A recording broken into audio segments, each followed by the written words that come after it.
সৈয়দনা আদম পৃথিবীতে আসলেন, এসে থাকতে শুরু করলেন। দিন গড়িয়ে রাত আসে, মাস গড়িয়ে বছর আসে, বছর যায় বছর আসে। ঠিক 940 বছর পর মালাকুল মাউত আদম আলাইহিস সালামের কাছে আসলেন।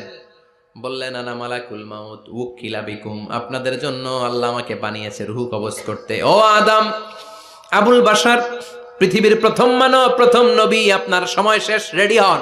কি হন? খেলা শুরু হবে, এখনই রূহ কবজ করে নিয়ে যাব। সৈয়দনা আদম বলে, এখন আসছো কেন? আমার আরো 60 বছর বাকি আছে। মালাকুল মাউত বলে, না, আপনি রূহের জগতে আল্লাহর কাছে আপনার সন্তান দাউদকে কয় বছর দিয়েছিলেন?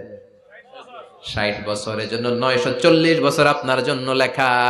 আমি এখন আপনার রূহ কবজ করতে চাই। সৈয়দনা আদম বলে, আমি মানি না, আমি কাউরে দেই নাই।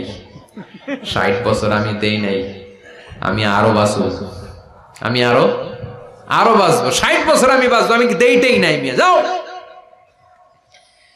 মালাকুল মাউত আল্লাহর যে বলে, আল্লাহ দেয় নাই বলে, আসলে ভুলে গেছে। আসলে আফাতুল ইলমি আন-নিসিয়ান, মানুষ ভুলে যায়, মানুষ বড্ড ভুলে যায়। আমরা অনেক সময় খাইয়াও কই খাই নাই। অনেক কিছু আপনি দিছিলেন কিন্তু ভুলে যাই, গলার নিচ দিয়ে নামার পরে কই তুমি কিচ্ছু দেও নাই। আছে না নাই?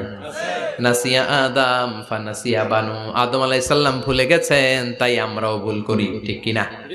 এজন্য আমাদের নেতারাও বলে এটা দেব ওটা দেব, নির্বাচনের পর সব ভুলে যায়। আছে না নাই? ওই যে আদম আলাইহিস সালাম ভুলছে, আমরাও ভুলে যাই। ওনাদের দোষ কি? ভুলে যায়, বেমালুম ভুলে যায়। আল্লাহ বললেন, মালাকুল মাউত আর জোরাজুরি করো না।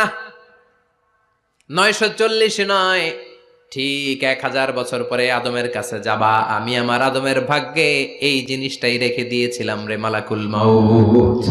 আমি আগ থেকে এটাই রেখেছি, আমি জানতাম সে ভুলে যাবে। চিল্লায় এখন সুবহানাল্লাহ। তার মানে পৃথিবীর সবচাইতে লম্বা মানুষ, 60 হাত লম্বা, এত শক্তিশালী আদম আলাইহিস সালাম শ্রীলঙ্কাতে প্রথম নেমেছিলেন। এক লাফ দিলে আধা মাইল চলে যাইতেন। সুবহানাল্লাহ। কি লম্বা মানুষ!